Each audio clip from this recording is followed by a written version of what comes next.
All right, next up, we're going to go to running backs. We have three of these ADP battles we're going to look at. We're going to start near the top of drafts with Dalvin Cook, an ADP of 9, versus Najee Harris, an ADP of 10. Now, with Dalvin Cook, some of us may worry about injuries. With Najee, some of us may worry about his workload not being quite as robust as it was last year. So, Lawrence, where are you leaning on this ADP battle? Well, for me, man, it's a easy one for me because I feel like Dalvin Cook gonna be the top running back in fantasy Hmm. this season coming up. Yeah, it's always an injury concern with him, you know what I'm saying? But after this season is over with, there's gonna be new running backs and new receivers who get some new injury that we'll be worried about going into next year. Right. He got the thing with his shoulder. Um, he had a 200-yard rushing game with that shoulder last season. And a lot of people feel like Kevin O'Connell coming in and implementing the more pass heavy scheme is going to hurt him. I think it's actually going to help Dalvin Cook because he's already a back who's caught the ball out of the backfield well in his time in the league. I feel like he'll be able to give you a more consistent floor. Najee Harris is coming off a year in which he led the league in running back receptions, 74. That's all fine and dandy. What does work in his favor is he's gonna get that workload, but again, that could be a detriment to him as well. And I just think the overall offense is going to be better for the Vikings. So this is why I'll go with Dalvin Cook in this particular situation. Easy one for me, to be honest. I completely agree about the point of the Vikings passing more actually being good for Dalvin Cook. I had an article up this week on legendary upside at the running back position, going through, based on research I did last year, going through looking at the seasons where a running back has scored 23 plus points per game. When a running back does that, it tilts the entire fantasy landscape. You basically have to have that guy that year. Dalvin Cook has had one of those seasons. He's the only running back to have one of those seasons since 2010 with less than 4 receptions per game. To get there without a strong receiving workload is very difficult. You don't have to be Christian McCaffrey. You can be Todd Gurley, who did it twice.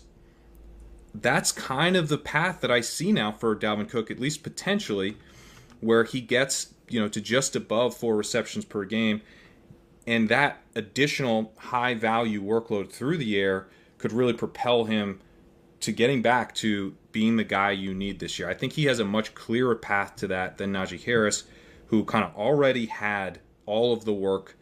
He's going to be a lower scoring offense, Najee Harris, and he's not dynamic. I mean, maybe he takes a step forward in terms of his efficiency, in terms of his big playability in his second season, but that was the concern for him coming into the league, is that he didn't have a lot of long runs in college. He was a sufficient receiver, but not particularly dynamic. All of those red flags showed up in his rookie year. You worry about how good the offense is going to be as a whole. The Steelers' offensive line could be very poor. So the efficiency concerns with Najee, I think Najee could easily outscore Cook. But if one of these guys gets to the level where you had to have him, I think it's Cook. Yeah, I'll try and be contrarian with maybe the wide receiver takes, maybe some of the later running back takes, but I'm kind of going to go 3 for 3 here. The good news for Najee is that, I mean, what Kerrane talked about is important, that you have to be one of the do it all backs. You don't have to see every single carry. You don't have to see every single target. You have to do a decent amount of both to be these must have league winner types. We know Harris does that. I mean, 74 catches and over 300 carries last year, led the NFL in touches. But I think, to me, the kicker here is that I think it's going to be Kenny Pickett pretty quickly. Pickett has looked really good in the preseason. And although that will help the offense, because Ben Roethlisberger was pretty dang bad, it's not going to help. If anything, it will hurt his receiving totals, because Kenny Pickett can throw it more than 5 yards downfield, which Ben Roethlisberger couldn't. So though we saw last year, Harris is clearly the 3-down, all-terrain back.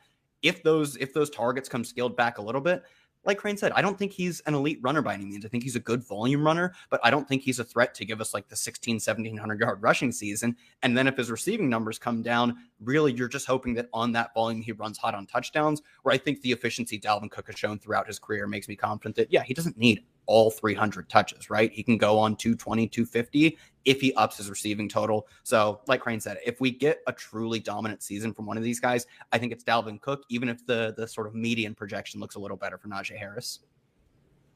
So with Najee, to kind of hear what you guys are saying, you're basically making a play for his floor, whereas with Dalvin Cook, just the much higher ceiling, essentially.